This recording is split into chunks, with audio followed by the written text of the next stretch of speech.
হাগ্ৰামা ঐ হাগ্ৰামা শ্যাম কানু পালেগৈ বাক্সা জিলা।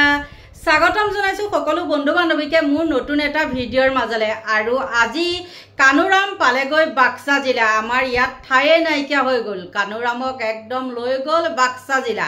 আৰু কৈ পালেগৈ আমাৰ হাগ্ৰামা মহিলাৰী তাত। আৰু তেওঁলোকে ভাবিছিলে কি যে তাত জুবিন অনুৰাগী নাই আৰু আমাৰ গুৱাহাটী চেণ্ট্ৰেল জেলত জুবিন অনুৰাগী আছে।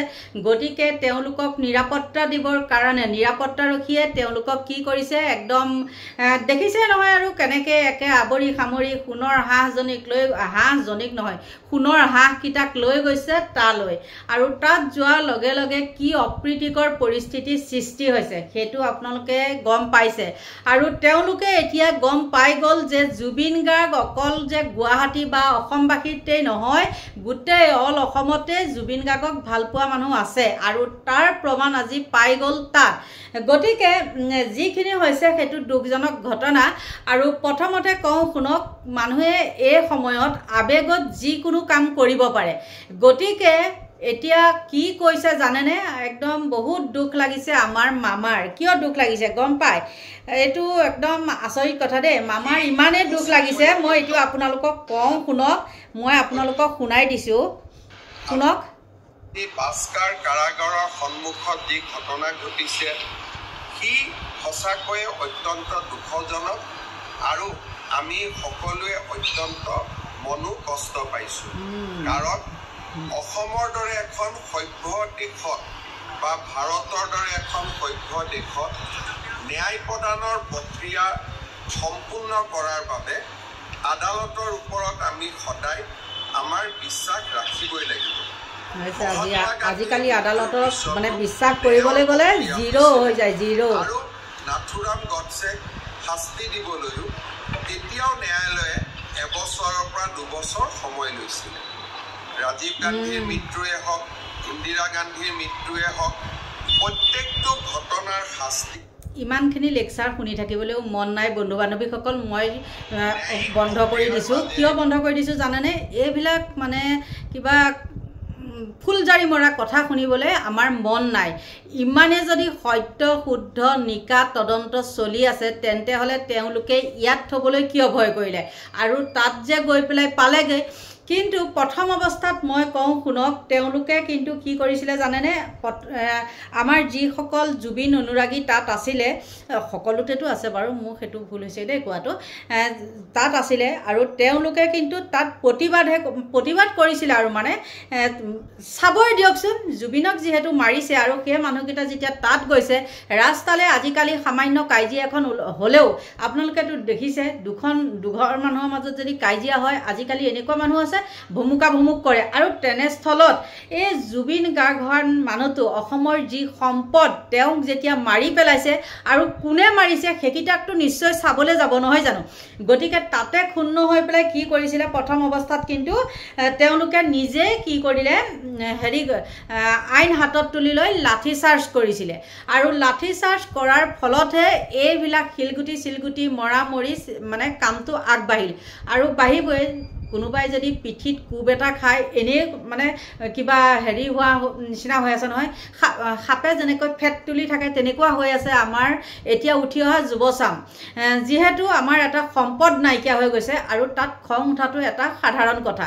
কিন্তু তাতেই তেওঁলোকে কি কৰিছে, কিছুমান 2 নম্বৰী মানুহ লগ হৈছে, হৈ লৈ পেলাই তাত লাঠি চাৰ্জ কৰিছে। আৰু মই ৰাখিছোঁ কেইটামান তেওঁ কি কৈছে মই আপোনালোকক মাজত শুনাম। এতিয়া মই প্ৰথমতে কৈ লওঁ মামায়ে কি কৈছে দেই। জুবিনৰ ন্যায় প্ৰক্ৰিয়া চলি থাকোঁতে বাৰে বাৰে জুবিন গাৰ্গক ন্যায় দিব লাগে। এই ধৰণৰ এটা অসমত অদ্ভুত বাতাবৰণৰ বোলে সৃষ্টি কৰিবৰ বাবে অহৰহ প্ৰচেষ্টা কৰিছে। কোনে প্ৰচেষ্টা কৰিছে? কোনেও কাকো লগাই দিয়া নাই, কোনেও কাকো মতা নাই যে তহঁত ইয়াত আন্দোলন কৰ, জুবিনৰ সমাধি ক্ষেত্ৰত তহঁতে এনেকুৱা কৰি হুলস্থুল কৰি থাক, কোনেও কোৱা নাই। কিন্তু সেই আমাৰ ল'ৰা ছোৱালীসকলে নিজে নিজে ওলাই আহিছে। কাৰণ জুবিন গাৰ্গ অসমৰ সম্পদ। বাৰে বাৰে একেটা কথাকে কৈ থাকিবলৈও আমি ভাল নাপাওঁ। কাৰণ কথা কৈ থাকোঁতে মুখেদি কি ওলাই যায় আমাৰ ঠিক নাই, কাৰণ মুখ্যমন্ত্ৰীয়ে নিজেই নিজৰ মুখখন কণ্ট্ৰোল কৰিব নোৱাৰে। গতিকে আমাৰ নিচিনা সাধাৰণ শ্ৰেণীৰ মানুহনো কি, হয়নে নহয়? গতিকে তেওঁলোকে তেনেকৈ কৈছে এনে প্ৰচেষ্টাই অসমক সৃষ্টি কৰে, এনে প্ৰচেষ্টাই বোলে অসমক মাত্ৰ পিছুৱাইহে লৈ যাব পাৰিব, ই অসমক আগুৱাই লৈ যাব নোৱাৰে মুখ্যমন্ত্ৰী। তেতিয়াহ'লে আপোনালোকে চাওকচোন তেওঁ এইটো কি কথা কৈছে। আৰু এই কথাটো যদি কওঁ তেতিয়া বহু লোকে মোক মানে কিবা কিবি কথা কয় দেই, যে এইটো এনেকুৱাহে হয় তেনেকুৱাহে হয়, কিন্তু সেইটো কথা নহয়। মই আৰু আপোনালোকক দিম কেইটামান, কিন্তু মোৰ কি হৈ যায় জানেনে, ফোনটো হেং মাৰি যায়। হেং মৰাৰ লগে লগে আপোনালোকেতো গমেই পায়। আৰু ইয়াত এতিয়া মেইন কথা কেইটামান হৈছে, কৈছে যে 7 দিনৰ ভিতৰত ন্যায় দিব নোৱাৰিলে নিজৰ ব্যৰ্থতা স্বীকাৰ কৰি পদত্যাগ কৰক অসমৰ মুখ্যমন্ত্ৰীয়ে, সেইটো কথা কৈছে। আৰু এটা একদম দুখজনক কথা মই কৈ দিওঁ, বাক্সাত গুলি লগা যিজন ল'ৰাই নেকি তাত গুলি খাবলগীয়া হৈছিলে আজিৰ কেছটোত, আৰু সেই ল'ৰাজন ইতিমধ্যে মৃত্যু মুখত পৰিছে। তেন্তে হ'লে চাওকচোন, আৰু তাত বাৰু শান্ত পৰিৱেশ এটা হৈ থাকিবনে? নিশ্চয় নাথাকে। আৰু কেইটামান আছে বাৰু, সেইকেইটাও একদম মানে কেনেকুৱা ধৰণৰ কি যে কথা, মানে নকলেওহে নোৱাৰোঁ। আপোনালোকে নিশ্চয়, মই থাম্বনেইলত লগাই দিম দিয়ক সেইটো কথা বাৰু। সেই কথাটো নহয়, সেই পিকচাৰখন যিটো ল'ৰাই নেকি মৃত্যুবৰণ কৰিছে। আৰু বহুত কথা আছে। এইজনী ছোৱালীয়ে বাৰু ন্যায় পালেনে? জুবিন গাৰ্গৰ লগত এইজনী কোন আপোনালোকে গম পাইছে নহয়, এইজনী হ'ল জোনমণি ৰাভা দেই, জোনমণি ৰাভা। আৰু ঠিক তেনেকৈ জুবিন গাৰ্গৰ এইখিনিও তেনেকুৱা কৰিবলৈ নি আছে। আৰু মেইন কথাটো হ'ল, এই বাক্সাত উত্তপ্ত পৰিস্থিতিত জন্ম দি প্ৰথমে লাঠি চালনা কৰা আৰক্ষীজন হৈছে বহুবল্কী জুবিন বিদ্ৰোহী হিতেশ দেৱ শৰ্মাৰ পুত্ৰ DSP গীতাৰ্থ দেৱ শৰ্মা। মই সিদিনাখন আপোনালোকক কৈছিলোঁ গোস্বামী শৰ্মা মহন্ত এতিয়া মুঠতে বয়কট কৰোঁ। আৰু সেইজনেই, আৰু তেওঁ 2 নম্বৰী হৈছিলে। পুত্ৰৰ কুকীৰ্তি জনাৰ পিছতে পোষ্ট ডিলিট কৰিলে পিতা হিতেশ দেৱনাথে। তেওঁ যদি গাত দুখেই নাই, তেওঁ এই পোষ্টটো কিয় ডিলিট কৰিলে আপোনালোকে নিজে চাব, হয়নে নহয় কথাটো। প্ৰথমতে কিন্তু সেইজনেহে কি কৰিছিলে, আমাক লাঠি চাৰ্জ কৰিছিলে। আৰু লাঠি চাৰ্জ কৰাৰ পিছতে তেওঁলোকে গিটি চিটি লৈ পেলাই আৰু 3-4খন গাড়ী জ্বলাই দিবলৈ মানে ইচ্ছুক হ'ল আৰু জ্বলাই দিলে। সেইটো কিন্তু দুখজনক কথা।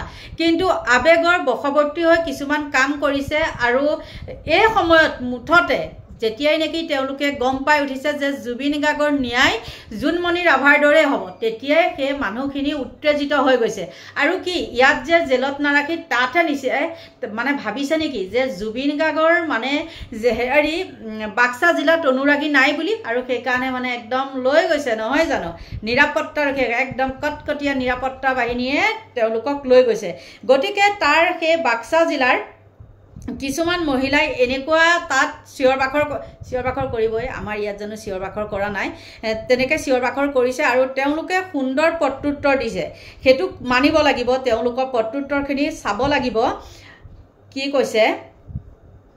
আৰু এজনে কি কৈছিলে জানেনে, সেইজনে যিজনে কৈছিলে জুবিন গাৰ্গক আবকাৰী বিভাগৰ ব্ৰেণ্ড এম্বেচাডৰ বনোৱা নাই কিয়, বহুত মদ খাই বিক্ৰী হ'ল আৰু ৰাজহ বাঢ়ি গ'ল।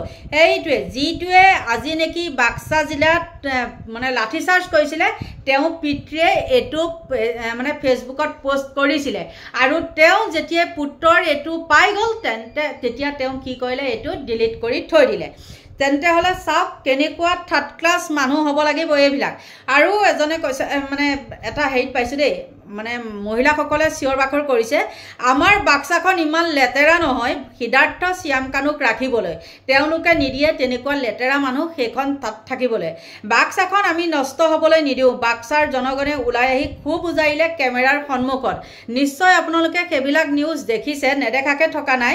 আৰু কেইটামান আছে, ষ্টেপ বাই ষ্টেপ তেওঁলোকে ইটো পাৰ্টিৰ পৰা সিটো পাৰ্টি, আৰু গম পাই ভিন্ন লোকৰ ভিন্ন মত, কিন্তু তেওঁলোকৰ সেই মহিলাসকলকো কৈছোঁ বহুত বহুত ধন্যবাদ জনাইছোঁ আৰু তেওঁলোকে নিজে কৈছে যে আমি বাক্সা জিলাখন কেতিয়াও অপৰিষ্কাৰ হ'বলৈ নিদিওঁ কিয় কৈছে সেই হত্যাকাৰীকেইটাক তাত ৰক্ষণাবেক্ষণ দিবলৈ গৈছে আৰু মই গম পোৱা মতে বাক্সা জিলাৰ বোলে হেৰিবিলাক কয়েদীবিলাক সেই নলবাৰী ফালেহে কোনোবা জেলত ৰাখেহি কিন্তু এইকেইটাৰ কাৰণে তাত হয়তো নতুনকৈ বনাইছে আৰু আমি নিউজত দেখিছিলোঁ যে নতুনকৈ তেওঁলোকে তাত মানে 2টা ৰুম বনাইছে আৰু সেই তাতেই গৈ পেলাই কি কৰিছে এতিয়া সেইকেইটাক ৰাখিবগৈ বহুত ভাল কাম কৰি গৈছে যে ৰাখিবগৈ আৰু এটা কৈছে শ্যাম কানু সিদ্ধাৰ্থসহ 5 অভিযুক্ত বাক্সাত প্ৰৱেশ কৰাৰ লগে লগে উত্তপ্ত পৰিস্থিতি হিমন্তই ভাবিছিলে বাক্সাত মানুহ নাই বুলি কিন্তু আমি ভাল পাওঁ জুবিনক শ্যাম কানু সিদ্ধাৰ্থক চৰম শাস্তি দিব লাগে